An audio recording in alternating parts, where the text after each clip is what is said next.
The Ouija board, scrying mirror, crystals, tarot cards are entertainment and games for some, and tools of the trade for others. In our A Series of Witches season finale, we will discuss those considered forbidden to some and gateways for others. Welcome to episode 6, South Carolina. If you've watched all the episodes and are deeply interested in our docu-series, you may be interested in witchcraft or perhaps a magical being.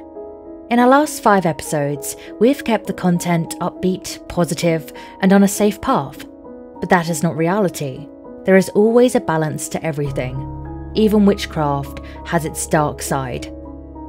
This episode is not meant to frighten you, but to help you keep yourself safe.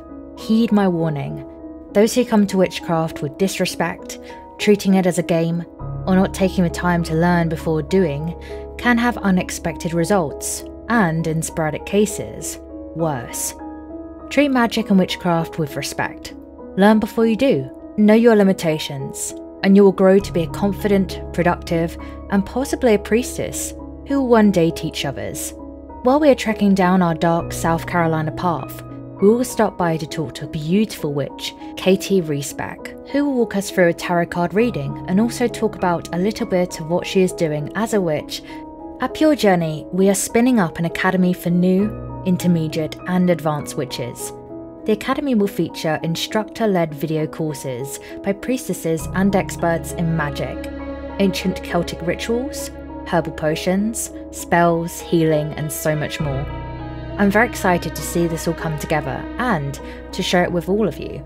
If you want to know when we will be opening up the academy, make sure you sign up for our newsletter at pjourney.com. Click on blogs in the menu and then newsletter. You don't want to miss the grand opening. Now, on with the show. Let's break down some of the most highly used tools that most witches will use throughout their physical experience here on good old planet Earth. We are only going to touch on some of them. There are plenty more, and I apologise if I don't touch on one of your favourites. We will start with some of the easier and lighter uses of these witchy tools and get into the more controversial ones. All the tools described are tools of the trade for most witches. I say most because some can be hard to control and unpredictable. It is always best practice to create a protection circle when using these tools, and never leave the circle until you've completed your spell, intention, or anything else completed within the circle. Lower your protection circle only when done. Disclaimer: Pure Journey Productions does not recommend or provide guidance on any methods or magical tools. The information is for educational purposes only. If you, the viewer, choose to continue watching past this point in the video, you will accept all responsibility for the outcome, use, or interaction with the items. Tarot cards. Card readers come in 2 flavours. Some conduct readings in a professional environment to provide guidance, answers, and life decisions. Then, there are some who conduct readings for themselves to start their day. These people enhance their lives through the guidance found in the cards. You'll be surprised how a simple deck of tarot cards can work in your favour. The first tarot card decks originated in Italy in the 1300s to 1400s. They were called Carte da Trionfri and were mainly used as a game. It was not until the 1500s where tarot cards started to become a divination tool. It would not be until 1800 that tarot card readings became a profession and widely accepted. So now that you know a bit of tarot history, how do you pick your deck? A tarot card deck needs to align with your energy and spirit.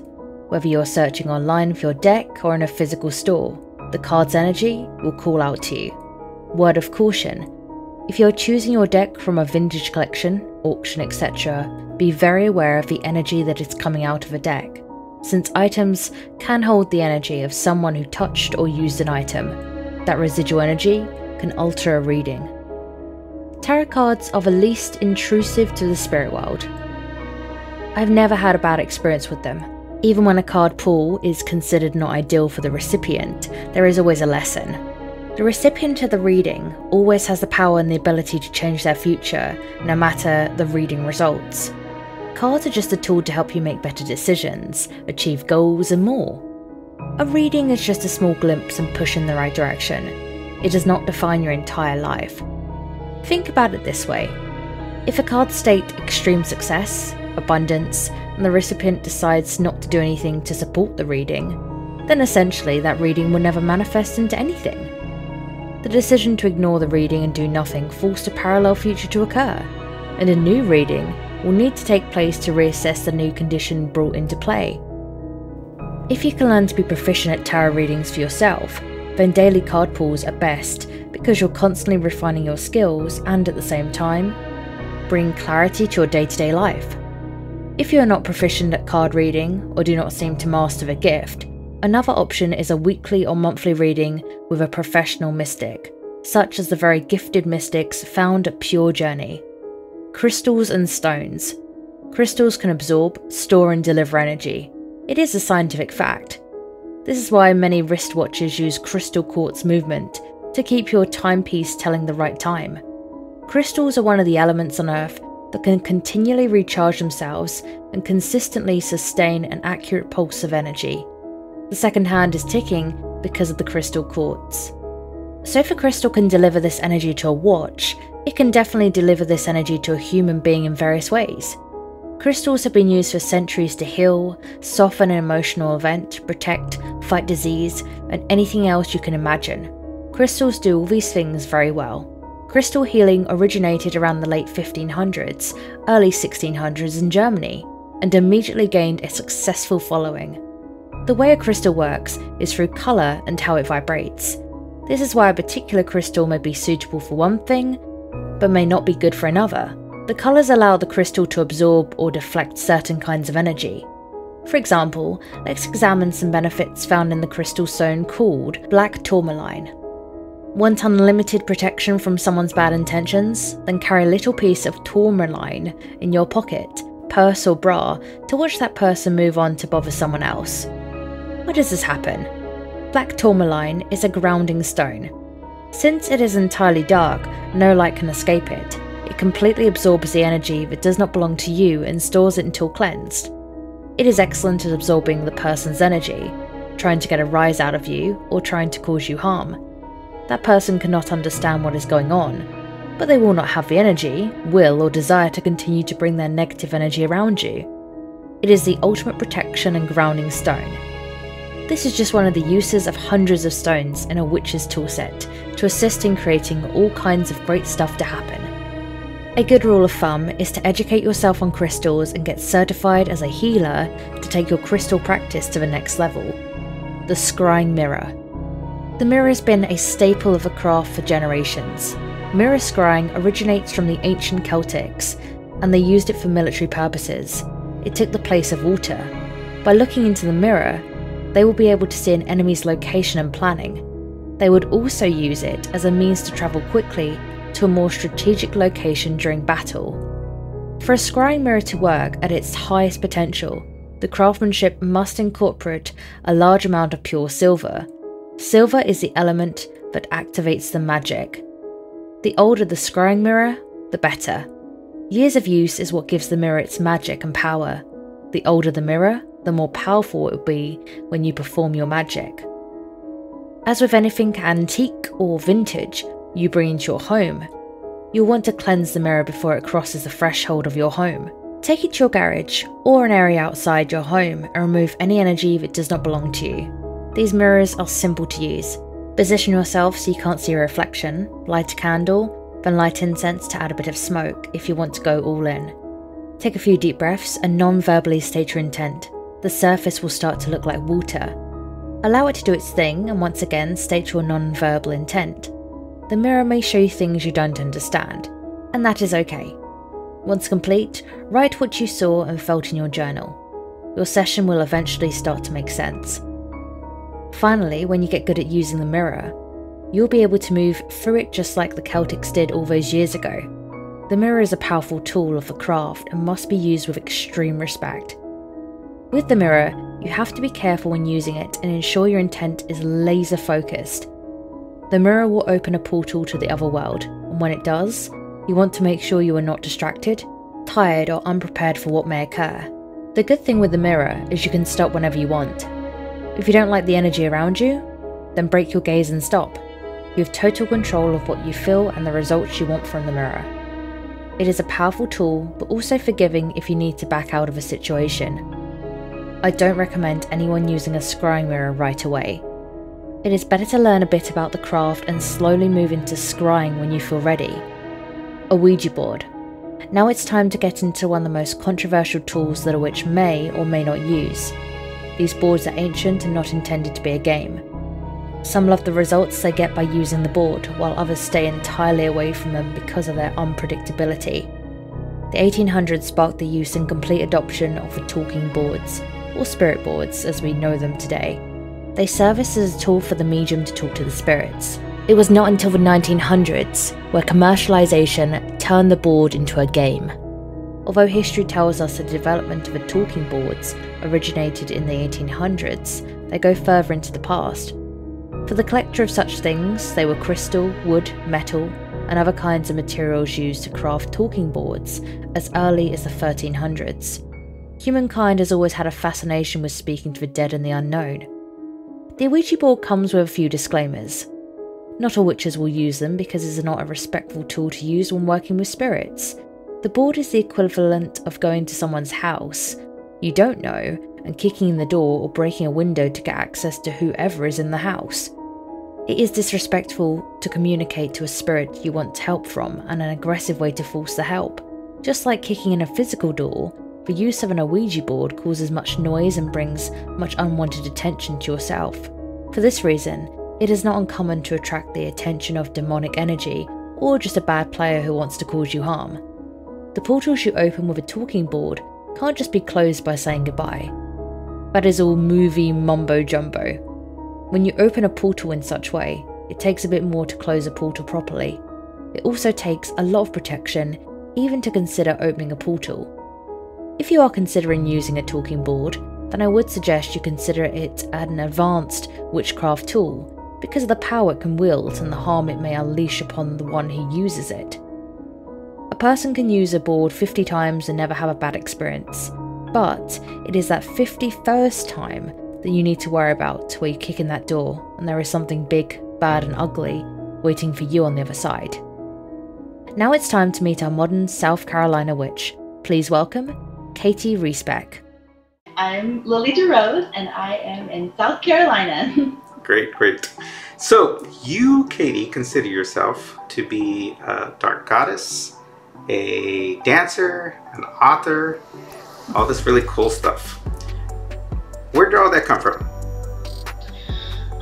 So I kind of first learned about magic like typical girls in the 90s from, movies like Practical Magic and The Craft, and that's really where I learned about witchcraft. My grandma had gone to 17 different countries. She was into Eastern medicine, just a lot of different things like that. So I had that aspect of me, but really finding out more about like this witch thing that wasn't just, in the movies, kind of began at a really early age. I was kind of ostracized from my family, who was very devout Catholic. So I kind of just wanted my own path, and I kind of, that's why I feel like I'm a born witch, because there was nobody in my life that was like, this is witchcraft, this is what it is. It's just something that I had deep within me, and I had to figure out more. So I got my mom to sign me up for these kind of coven type classes. It was like discovering yourself, and I was at this place called Herbs and Arts in Denver, and it's still there, and I was the only young person in that class. I mean, everybody was the typical pagan, druid, older people, and I was the only one. And I remember doing the first kind of like energy work, the inner work, and I was hooked. I kind of felt that light within me, and I knew that there was something deeper going on. So I kind of found it myself and just was really, really drawn to witchcraft at a very, very early age. So it kind of saved me from feeling so ostracized, feeling that anger that a lot of people feel when they are kind of treated like the black sheep of their family, even though they, I was a kid, I didn't do anything wrong, but they still kind of treated me that way because I wasn't baptized, I wasn't fit to the exact same standard of what the rest of my family was. So it made me it made me feel like I belonged at a very early age, and I think that's a great thing about witchcraft. Yeah, great. Did you blend any of the Catholic background into your practice, or is it strictly more of a pagan approach?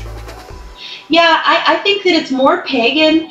I didn't ever connect with the Catholic. I feel it for sure. I do believe in many deities. Like, I would never reject the Catholics as not. I mean, they may worship a deity. It's not, in my opinion, the main only deity, but there is power in it. There's power in any spiritual belief. But I feel like I have roots in Scotland, and so I feel very in touch with my Celtic side, my pagan side. Like, that this part of me has been around for centuries, and it you know, foretells the churches and a lot of the what I call the newer religions. So I feel a deep connection in the older religions, which, like I wrote in my articles, a lot of the newer religions took from the older religions. So it's hard to say I don't worship it, because I still worship a lot of the gods that they, and a lot of the history and the holidays that they took that are not their own, they took them from pagan. So I respect everybody's culture, but, you know, I'm definitely a lot, I'd say a lot older of a religion than the newer ones. Okay, very cool. So you follow a more of a darker path. You and I are similar in our paths. Mm-hmm. Tell me the common magic you practice and what other magics you find interesting. Yeah, so I've had experience with shadows a lot in my life. From a very early age, I felt like I was kind of watched from afar or watched from a circle with shadows. So when I was younger, even before I got into witchcraft, it kind of scared me in ways, just to feel like there's these shadow energies are around me. So that's kind of what brought me down the path of trying to discover chaos magic, shadow work, dark energies. And a lot of the time it went really dark. I would study into Satanism, study into these dark aspects, because I always wanted to know more. What was this around me? Why do I feel all this negativity? Why is it coming at me? So it was just until like later on in life that I realized that they're very attracted to me. I've you know, had a lot of shadows attracted to me, but I've also had people that have shadows on their back very much attracted to me. So it took a lot of self-work to find out why. Why is all this dark magic trying to attack me? Why is it trying to drain me? And why have I let it drain me? So I think that I had to put up, I had to start working really hard into protection magic, into light work, and trying to find out why this darkness is, you know, is encompassing me. And I have made friends with the darkness. I understand that those parts of life are absolutely, you know, they are a part of life. So once you learn that, you start seeing them for who they are. You don't see them in these dark creatures. You start saying, oh, well, this person that's left behind a shadow, maybe they had problems with alcoholism. And that's, you know, maybe it's because their dad was an alcoholic and their dad used to abandon them. So you start seeing the shadows as not these big scary monsters, but as people or as things that have gotten corrupted. So I think that's the best part about shadow work in the dark side, is that it's actually some of the most light magic there is, because you're trying to understand the darkness, you're trying to help the darkness, you're trying to help these things be resolved, as opposed to, oh, it's scary, I'm running away. When that's not, you know, you can't reject the shadows. Many of the shadows have been abandoned. So if you abandon them even more, it just fuels them, and it creates more anger and hate, and it's best. And it took me a long time. It took me a long time to face the shadows and be like, okay. And I still get attacked in my dreams every once in a while if I'm working with a certain energy and it does not want to be fixed, it doesn't want to be healed. I'll start getting nightmares, I'll get dreams about these things. And the best thing I can do is just realize that they're hurt, and hurt things. So I try not to let it hurt me anymore. I try to keep up a pretty strong front with crystals, with protection sigils, with a lot of things that kind of keep me from my light being drained. I mean, lots of years I just kind of let my light, just whoever needed it, whatever energy wanted to take it, I would let them have it. And instead I try to work with the energies that want help. If they don't want help, I try my hardest to kind of move away from it, try to keep myself protected from it, and kind of banish them out of my life. If they don't want help, I'm not interested in helping the shadows that aren't. So that's kind of where I'm at with my magic, of what I try to do with it right now. So the darker path and the darker dark magic and all that darkness part is, when we're younger and we don't really understand it very well, right? It's kind of scary. Yeah, same for me, seeing shadows and those type of things. Now, once you understand it, and once you start, I guess we mature in our magic, right? We start to become, I guess, arrive or walk into our power. Now we become a being that can help people, heal people, or actually protect ourselves. Where do you feel you're at? I think I'm more of an active healer. I think I've always been a natural healer, but I didn't know how to approach it. I think now that I've kind of worked through my own healing, my own progression, I can start helping others. And this includes knowing when someone doesn't want to be helped. I feel that healing cannot be forced. It has to be at the right time, at the right path. And that's why I do feel that I am at the point to be able to do readings and things that someone's coming to me seeking help, I'm going to be able to help them a lot more than someone being drawn to me because they see the light, they see the healingness in me, but they don't want to help themselves. So I think that I'm more of an active healer as opposed to just healing whoever. Oh, this person's hurt, I'm going to heal them. Well, maybe they're not ready in their path to be healed. So I think it's definitely made me a lot more aware. Like you said, when you're younger, you just let anybody or anything kind of, and you want to try to save everybody. And it's not like I don't still have that fighting spirit to try to save everybody, but I know that some people need to go through rock bottom, and they need to go rock bottom a few times if they don't get it a few times. So I think a part of being a healer is accepting that some people just, you want to catch everybody, but some people need to fall. So yeah, definitely. So think into the future, 3 to 5 years from now. Where do you want your magic to take you? Where do you want your growth to happen? I definitely have really found a place with Pure Journey and teaching. I really like teaching, and that is not something that I thought would have been exactly my path. If you would have asked me a year ago, do you have that much to share of knowledge and magic? I would have been like, yes, in ways, but I didn't think that I had the ability to summarize a lot of magic. And it's because I am so passionate. I feel it in my soul. I feel it in my ancestry. I feel it in like a pride thing where I'm proud of these witches that spent generations harnessing and keeping this knowledge in the back of their heads, and they survived the Salem witch trials, they survived the Inquisition, they survived all of this to bring me the energy and the power and the knowledge I have to this day. So the fact that I have a platform to be able to share that knowledge, to be able to help people understand it more, if they want to learn about chaos magic or ancestor magic or whatever they can do, I want to try my best to explain it the way I can. And I think that the fact that I do have different aspects in my own natal chart helps me kind of be able to put something that's so intangible like magic into something tangible like the blog, or maybe even eventually a book or something that kind of just really gets my own form of magic out there. So I think that the site has definitely bloomed that in me, where I really feel like I want to share the knowledge and I want to teach as much as I can. So I do think that that's my path all of a sudden. So what do you consider to be the most exciting thing you've ever done with your magic? I would say, rediscovering myself. This whole last year of my journey has been a lot of just discovering how important it is to my life. A lot of my life, I would do a tarot spread here or there, and I always had my altar set up, but I would let it get dusty. I wouldn't be actively, switching it out all the time. I feel like, and in turn, my energy got dusty, my power got dusty, and it felt like a weight on me. And I let people creep into my life. I let shadow people creep into my life that I didn't realize how much they drained me.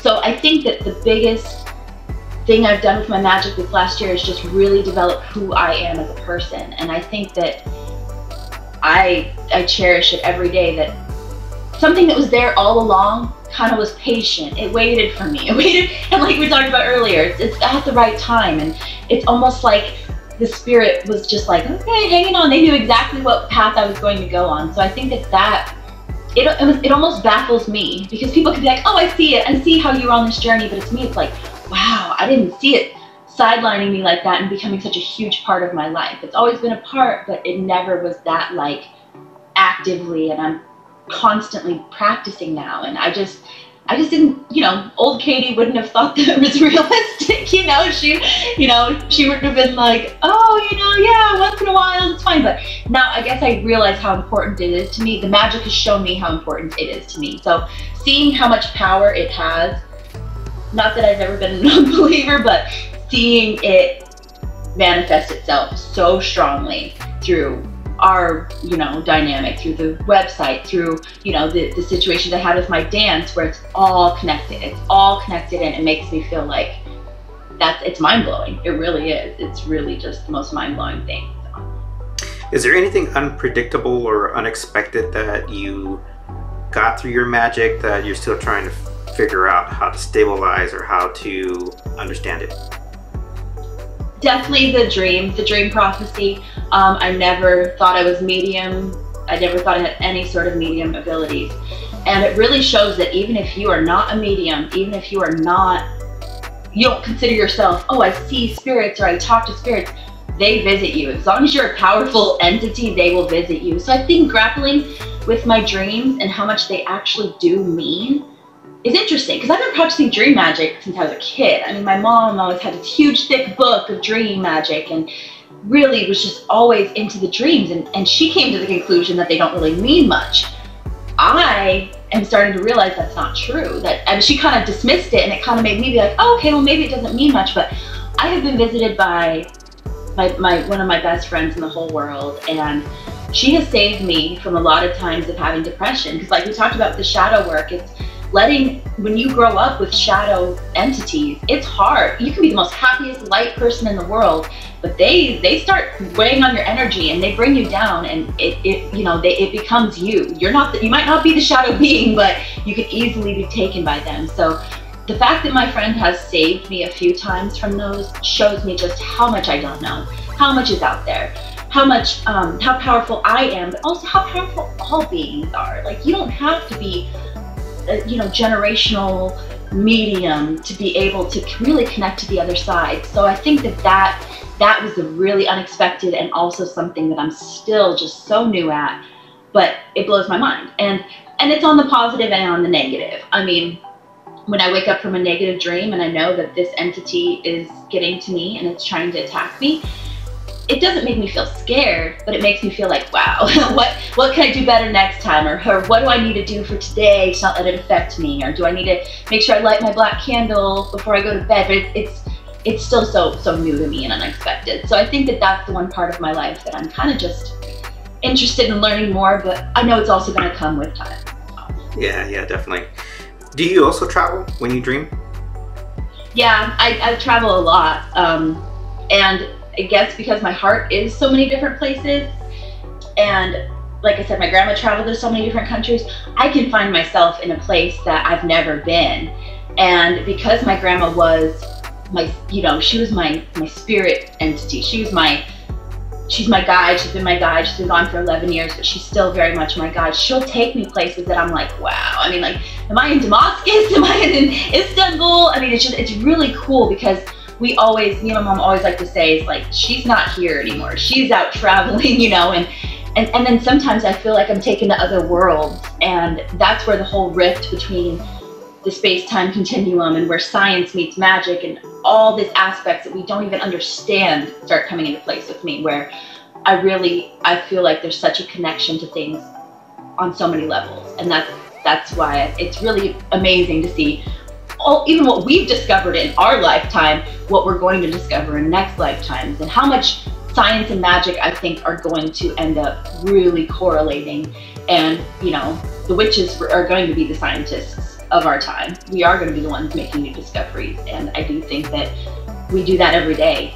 So yeah, it's monumental to think about it that way.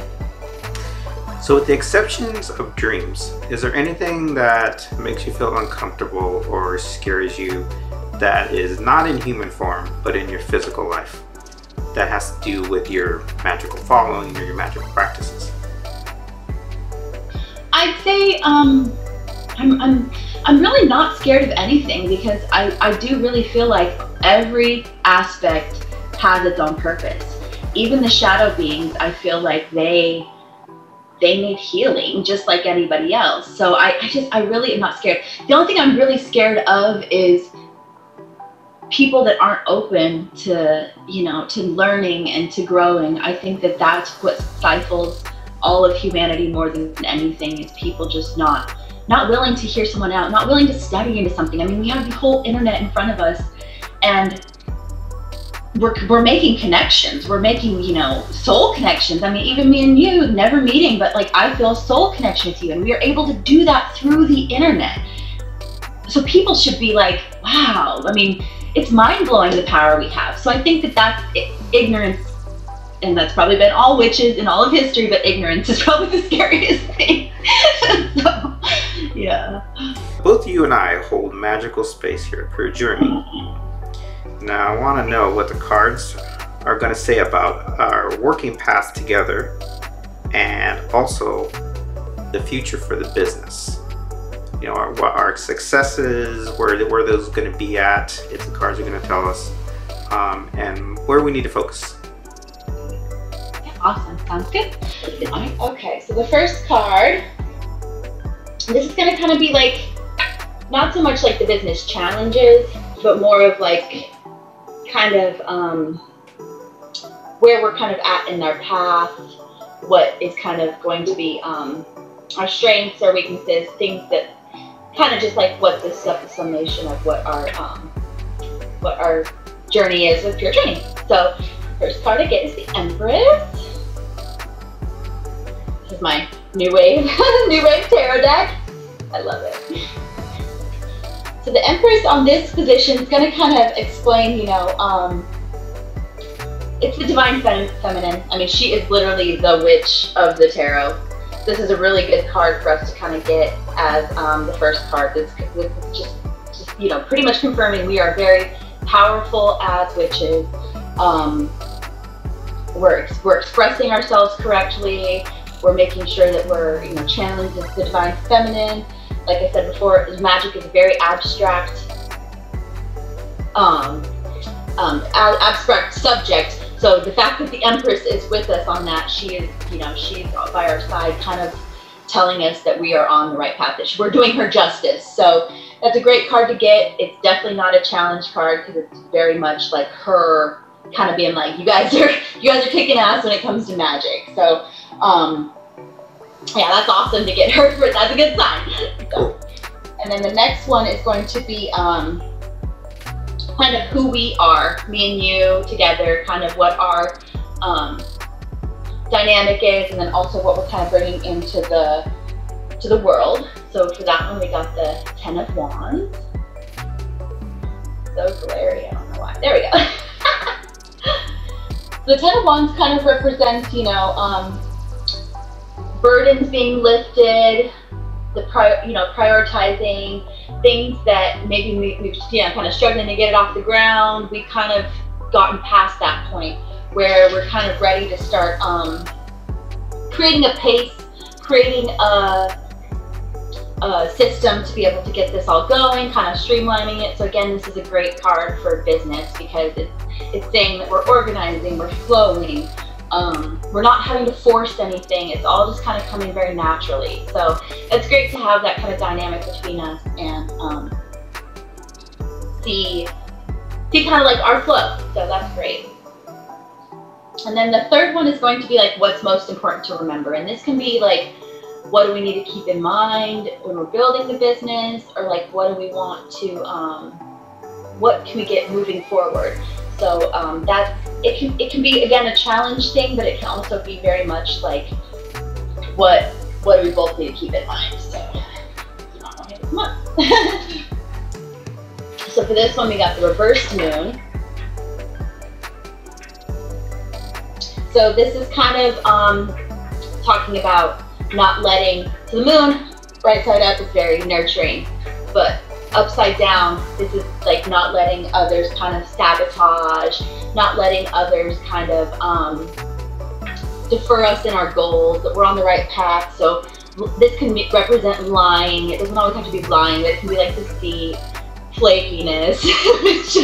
You know, that can be a thing with people practicing magic, is that they can just kind of be, oh yeah, sure, and then yeah, you never hear from them again. So I think it's a lot of, we need to make sure we're not going to let this deter us. We're not going to let any sort of flaky, lying, sabotaging behavior affect our business. So I think that's a great card to get in the middle, kind of to remember that for both of us, just being like, don't let anything, you know, kind of, nothing off our back, you know. We're going to keep going on our path. Okay, so then this is going to be kind of what empowers the business. So what we're currently kind of, what we're kind of at in this point in our journey. And then this one, I got the reverse hangman. So the hangman is, he's kind of sacrificing himself by choice.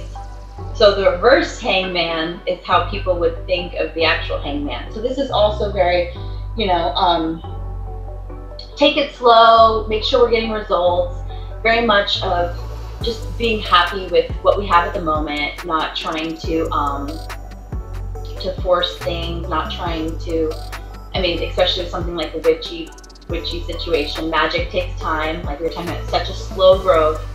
Everybody's on their path in different points in their path. So I guess the hangman is kind of telling us that there may be sacrifices, but we just need to be diligent with it. You know, don't let, oh, this one sacrifice or this one, you know, issue with our life, we're not getting results, let's cut it. No, it needs to kind of be like, take time, you will get results, things like that. All right, so then the last one is kind of the future. This is what, you know, the future of Pure Journey is going to be, what we're kind of gonna develop, and what is, you know, what is going to be our path. So for that one, I got the Chariot. And there we go. And the Chariot is a great card to get for our future. This is very much like the chariot rider riding into the battle, riding into victory. He is victorious, he's determined, and that is exactly what this card is saying for us. It is saying that we're going in the right direction, that we're doing the right levels of ambition. We are, the whole venture is going to take us both very far on a personal level, but also very on a, you know, on a business level, that it is going to be a huge part of, you know, our victory in life and what we consider to be success.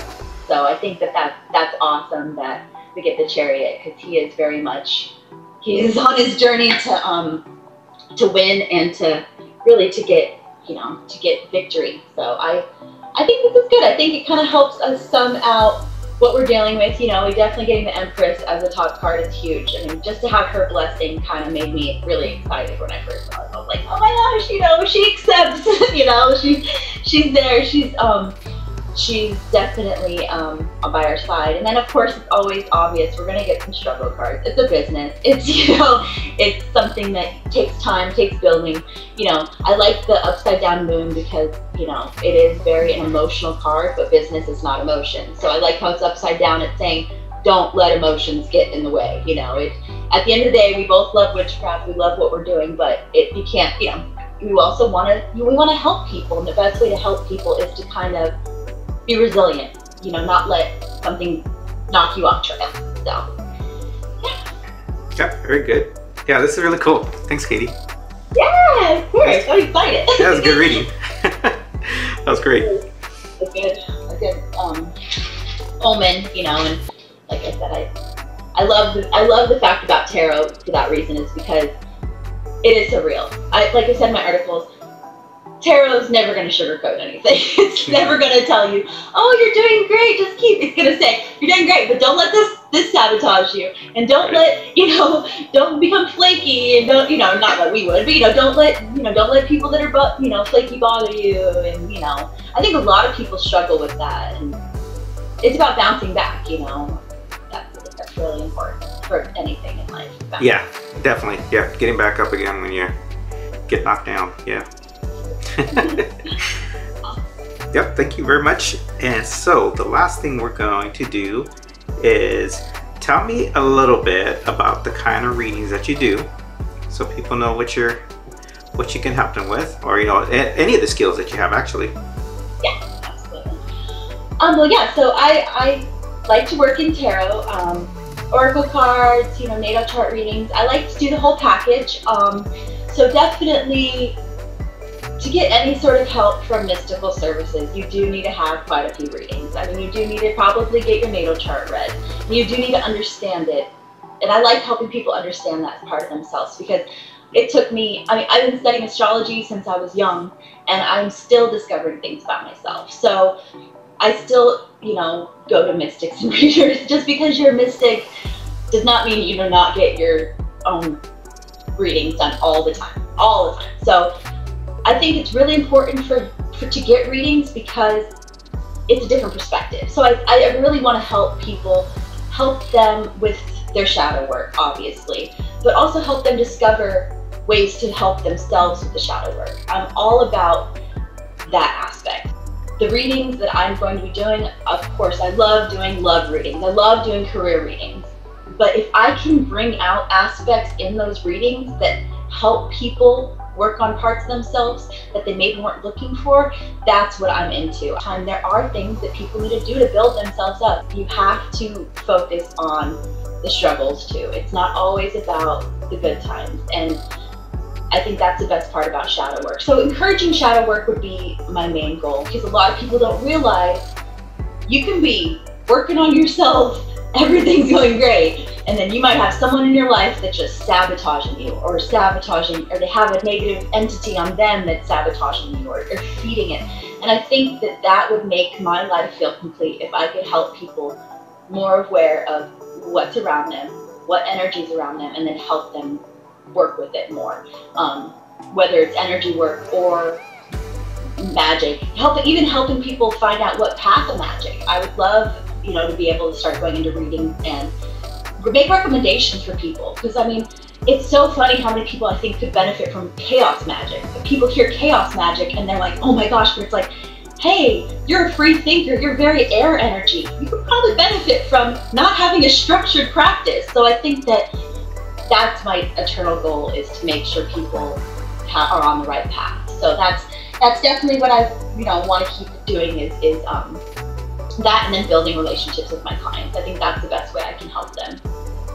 Yeah, what's interesting is when you even now, but in the past, a lot of psychic readings and tarot card readings were considered like kind of woo-woo stuff, right? And it's come into its own. It's actually its own I don't know, I would say its own industry, its own market, because it's a skill, right? It's not something like you just, you get on the phone and you talk to somebody, right? You're actually more of a spiritual coach or a life coach than most life coaches are, because not only do you take what's happening in their physical life, but you also take what's happening in their spiritual life, right? And you blend those together. And so that's where I feel that, especially you, right? The skill sets that you have can really help people, because you can really, like you said, it takes more than one reading, right? One reading's good to kind of learn a little bit about somebody, it's test the water type of stuff, right? But to really get a good idea of where your life is going, you got to have more guidance, especially if you're at a point where you need that guidance, right? You're at a low point, or you're indecisive, or your life's just not going well. Why? Obviously you're not on the right path, but what path do you have to be on? And this is where your skill set comes in, because you can actually move somebody onto the right path. Yeah, it's a whole life experience. It's not so much like, what are these cards telling you? It's not only of what magic can do for you. It can be, like you said, a whole life coach, a magical life coach, where it's like, hey, maybe, I know we're not here for, how much you drink at night, but maybe that in a way is opening you up into the shadows, or what food you're eating, maybe that's draining your energy, and you're being opened up to all these negative attacks. And I just think that, yes, it can be about the cards, it can be about magic, it can be about crystals, but what other aspects of life could you integrate to live a more magical life? And I think that's huge. That's the future. That's more of the future of what the mystical arts are going to do than, oh, let's pull a card for you every day, or, you know, oh, this, that. It's like giving people the whole life experience, because you could be doing everything right on the magical path, but if you're doing other things in your life that's counteracting it, if you're not getting out in nature, if you're always constantly on your phone, things like this that are energy drains. So how are you going to have your energy for magic and creating and manifesting this life if you're draining yourself in other ways? So absolutely, I think it's completely a whole experience. And, you know, and mentorship, a lot more people should be more open to mentorship, because I'm a human too, but I can help people with what I've experienced, what has helped me build myself on this path. It's not some, oh my gosh, I'm blessed because the light only shines down on me. It's like, no, you can do these things too. You can harness your power too. So I think that that's what people need. They need to just feel more empowered, and I would love that if I could do that, you know. I mean, so whatever that is in that person's life, whether it's exercise, going to the gym, those are all things that can empower your magic. Even though they don't seem like they will, they really do. So if I can help people with that whole body, whole life experience, that would make me feel very, very blessed. Yeah, I completely agree. I think everybody needs a mentor, right? You know, everybody, you know, you're always wanting to move to a higher level, you know, in your physical life and also in your spiritual life as well. And you don't want to get to a point where you're stagnant or, you know, you baseline. You always want to progress and moving forward. So I completely agree with you. And yeah, no, definitely people need to really look at how their lives are going and whether or not, you know, they actually need more guidance, which I think a lot of people do. It's really important to, I mean, I don't think we're ever done. We're not even when this life ends. So, Yeah. It seems daunting, but, you know, I mean, but it's fun too. It's fun learning. It's fun growing. So Yeah, I agree. Yeah, 100% agree. So now that you told everybody what you do and all this cool stuff that you're engaged with, where can they find you to learn about your dance? Because you're a very, very good dancer, and you do some really cool shows. I'm sure people would love to follow you and find out about that. They would love to know about how they can get a reading from you and how to read about all the stuff you're writing about. Where can they go? Awesome. So yeah, definitely check out the blog at PJourni, JOURNI, and there's the blog on there. We have the Mystics and Healers area. We have some actual spell work, some, you know, really great tools to be able to do active magic. I think that that's huge, because there's actual spells, actual rituals that have been performed by me, and they work. So I think that that's one of the best parts about the blog. And then my dancing is Astro_dancing, and it's amazing. It really has helped me connect to the divine feminine, and I really think people will enjoy it. And then also it kind of is proof in the pudding that I have really grown so much on my journey. I used to really be insecure about my body. I used to just always be one of those people that just hated a lot of that part of myself. So for me to be free and open is monumental. And it's also kind of changing the dynamic, bringing the Lilith energy, you know, where she's the wild woman and she was so put down by all these cultures. And in turn, all of women have been put down. So that dance page is from Instagram, right? Yeah, Instagram, Astro_dancing. All right. So we'll post that after as well with a picture of yourself. All right, Katie, so thank you very much for the interview. I really enjoyed it. It was really good. Good. Well, I really appreciate it. I hope that if there's one person out there that kind of feels like I helped them understand magic or understand themselves more or a part of magic, and I'm always open to suggestions. DM me, send me a message on the blog if you want me to explore a part of magic or explore a part of magic that you don't understand or an aspect of magic. I'm always open to help people just understand whatever they'd like to know more. So. You just met Katie Riesbeck.